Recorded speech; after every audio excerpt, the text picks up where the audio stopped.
Welcome to Voices of Wisdom, Local Editions, a podcast funded by EU. We are bringing the voices of young and old from Italy, Greece and Sweden. Εγώ είμαι γεννηθής του 56, άρα είμαι boomer. Και εγώ το ίδιο, boomers. Ναι. Εγώ είμαι millennial. Άρα έχουμε 30 κάτι χρόνια. Μια γενιά, διαφορά έχουμε. Ναι. Κάθε 30 χρόνια νομίζω είναι διαφορά γενιάς. Ναι. Ναι. Για πείτε μου, πώς ήταν η ζωή χωρίς την τεχνολογία παλιότερα, θυμάστε? Πώς δεν θυμόμαστε. Σε κάποια σημεία ήταν καλύτερη και ήταν καλύτερη και σε ελάχιστα ήταν και χειρότερη. Δηλαδή εννοώ τώρα, με την τεχνολογία, με τα κινητά,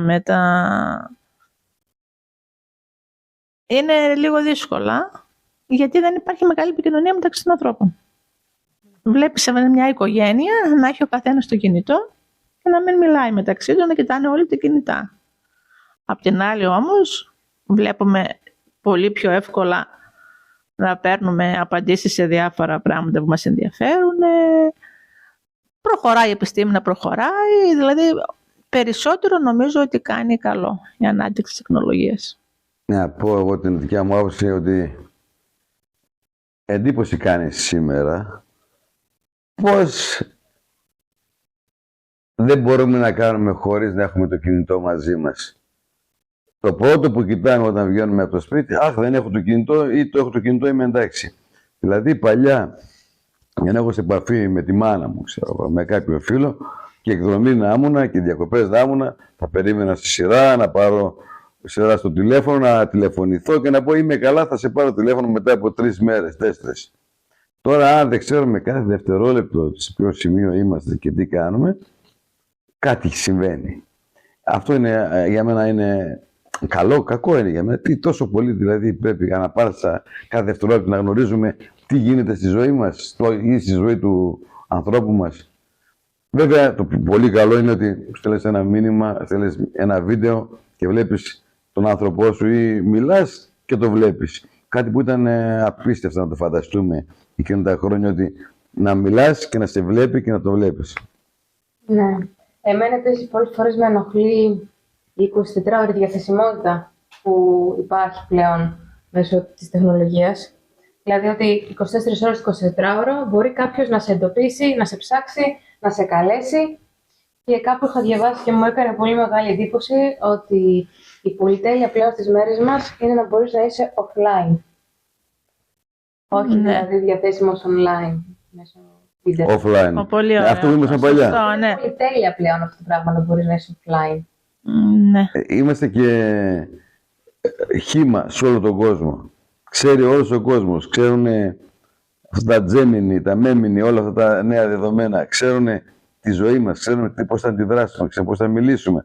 Ξέρουν τι θέλουμε. Ξέρουν τι κόμμα θα ψηφίσουμε. Ξέρουν γιατί μιλάω έτσι ή μιλάω διαφορετικά. Πιστεύεις όλα αυτά. ότι θα μπορούν επίσης να διαμορφώνουν το τι θα ψηφίσεις? Όχι, αν πιστεύω, είμαι σίγουρος Σίγουρα και εγώ ότι πιστεύω, ο κόσμος σίγουρα ψηφίζει με αυτά που τον παρουσιάζουν μέσα από τα μέσα μαζικής ενημέρωσης και αυτά. Επίκτητες ανάγκες, δηλαδή επίκτητα πιστεύω.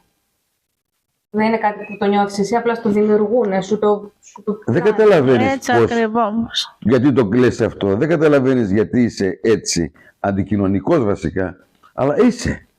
Και στις παρέες που κάθεσαι, καθόμουν χθες σε μια παρέα, 70 χρονών και οι 3 σε διπλανή, και οι 3 ενώ μιλούσαν ξαφνικά δεν μιλάει κανείς. Τι έγινε ρε παιδιά? Και κοιτάω, μιλούσαν, βλέπανε στο ίντερνετ, τι να δουν στο YouTube ή στο Google ή σε όλα αυτά, βλέπανε αυτά που θέλει να δει ο καθένας. Τι θέλει, αλλά δεν μιλούσαν έξω. Έχω δει και ζευγάρι να κάθεται ένας νεαρός και μια νεαρά ερωτευμένοι και να ασχολούνται μόνο με το τηλέφωνο. Λοιπόν, πού πάμε? Έτσι είναι. Και εγώ αυτό πιστεύω. Συμφωνώ με αυτά. Για πες μας λίγο εσύ τώρα μια ιστορία από τη γειτονιά σου τότε που δεν είχατε κινητά και τεχνολογία. Θα σου πω κάτι που έμεινε βαθιά χαραγμένο στη μνήμη μου εδώ και πάρα πολλά χρόνια. Ο παππούς μου είχε τα 3 του παιδιά στη Γερμανία μετανάστες. Και όταν πήγαμε εμείς στα Χριστούγεννα διακοπές εγώ με την αδελφή μου, βάλαμε τον παππού μου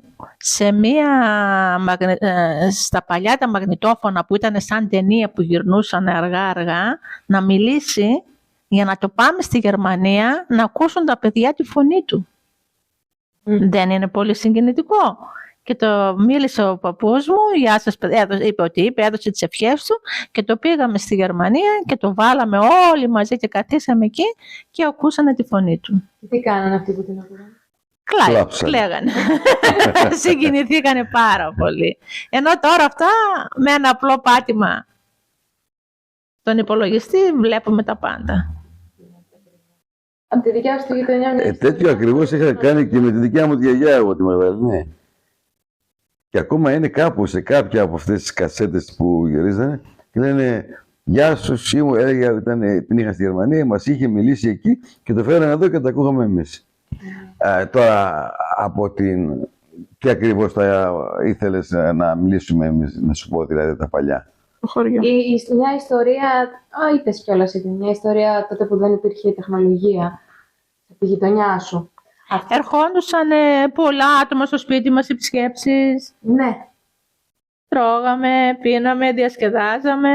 Τα λέγαμε και μετά φεύγαμε αγαπημένα αναοικογένειες. Θυμάμαι εγώ, ο πατέρας μου, η μάνα μου και η αδερφή μου και φεύγαμε, ξέρω, από το σπίτι της θείας. Φάγαμε, ήπιαμε, τα είπαμε, τα είπανε, παίξαμε, γελάσανε, παραμύθια, εμείς οι μικροί και όλα αυτά.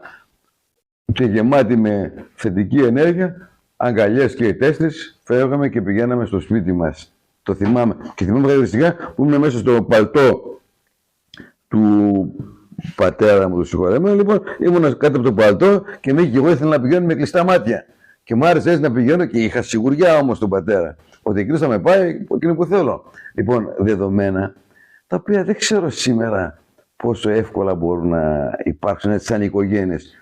Είχαμε γιορτές, είχαμε πανηγύρια, δεν είχαμε γενέθλια, αλλά είχαμε ονομαστικές γιορτές. Βρισκόμασταν φωτογενέθλια. Πώς βρισκόσασταν όμως αν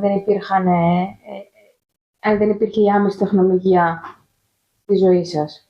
Πώς βρισκόμασταν? Τους ειδοποιούσαμε με τους κοντινούς μας. Αυτοί που ήταν πολύ μακριά, δηλαδή δεν έπρεπε να πάρουν λεωφορείο για να έρθουν.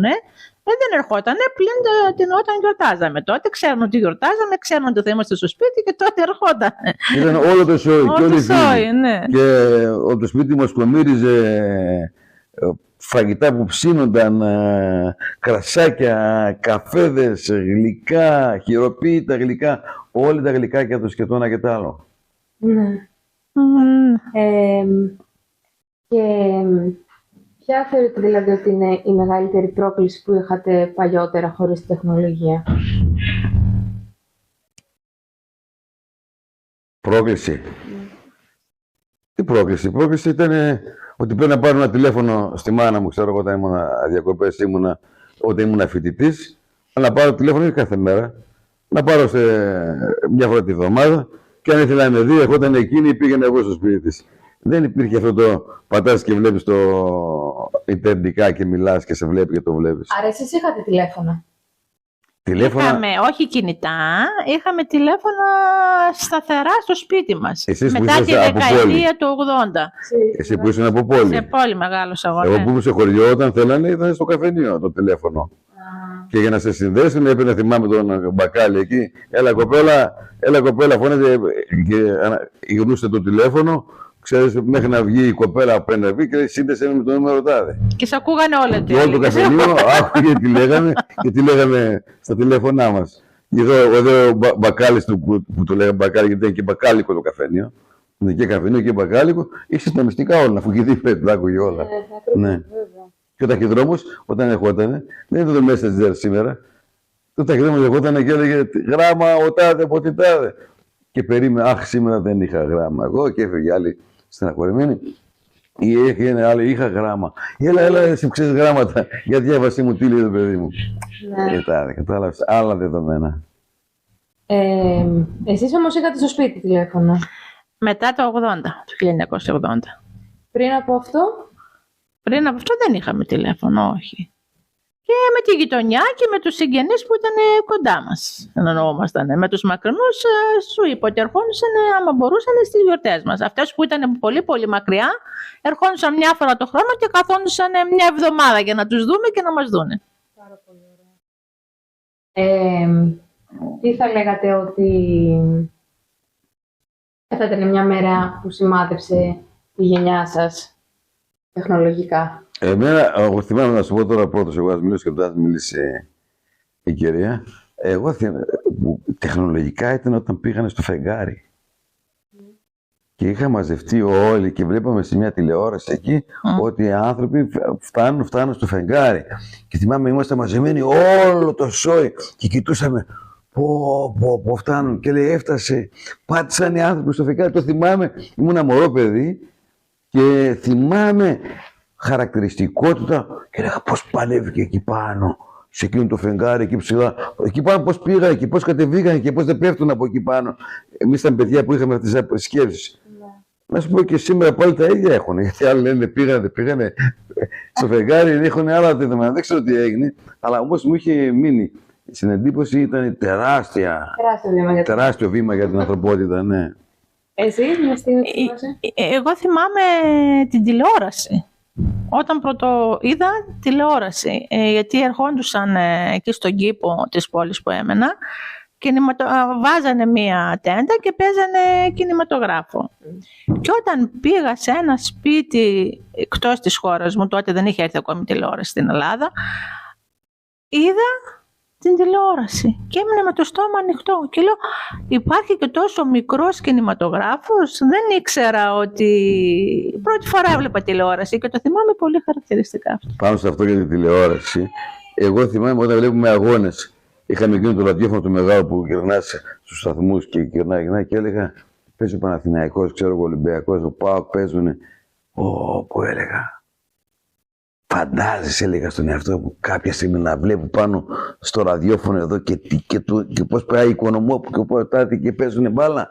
Δηλαδή, φανταζόμουν τη τηλεόραση πριν τη δω, πριν την ακούσω. Ναι, σκεφτόμουν πώς θα ήταν να βλέπω και αυτό που άκουγα το έλεγε, να το βλέπω λέει κιόλας, Και το είδαμε κάποια στιγμή, εντάξει. Τη δικιά μου τη γενιά πάντως μπορώ να πω ότι η μεγάλη αλλαγή ήρθε όταν ήρθε το AI, η τεχνητή νοημοσύνη. Και ξαφνικά άνοιξαν και τα δικά μας τα μάτια. Βέβαια δεν υπάρχει μια τόσο μεγάλη αλλαγή από αυτό που είχαμε πριν σε σχέση με αυτό που έχουμε τώρα, όπως πρωτοτηλεφώνου ή πρωτοτηλεοράσεως και μετά. Αλλά νομίζω ότι η τεχνητή νοημοσύνη έρχεται σιγά σιγά να κάνει μια πολύ μεγάλη αλλαγή. Δεν ξέρω τι μπορούμε να περιμένουμε. Πώς λες εσύ, να μπορώ να βλέπω αυτό που ακούω. Νομίζω ότι με το AI θα έρθει πάλι κάτι πολύ φοβερό, πολύ μεγάλο. Κάτι που δεν μπορούμε να φανταστούμε πλέον. Δεν μπορούμε να φανταστούμε. Και που εκείνο το ραδιόφωνο, άμα φαινόταν λίγο, πλέον βλέπεις τις τεράστιες τηλεοράσεις, ολόκληρος τύπος τηλεόραση και είναι τόσο καθαρά που είναι σαν να είσαι όχι μέσα στο γήπεδο, σαν να παίζεις κιόλας. Αισθάνεσαι. Τι δεδομένα σήμερα και τι δεδομένα τώρα με την τεχνητή νοημοσύνη. Για να δούμε. Να δούμε. Εύχομαι να είναι. Για καλό θα έχει σίγουρα. Για καλό πολλά. Τα κακά να είναι λιγότερα, ευχόμαστε. Ναι. Μακάρι. You have been listening to Voices of Wisdom, local editions in Italian, Greek, and Swedish. Hope you enjoyed.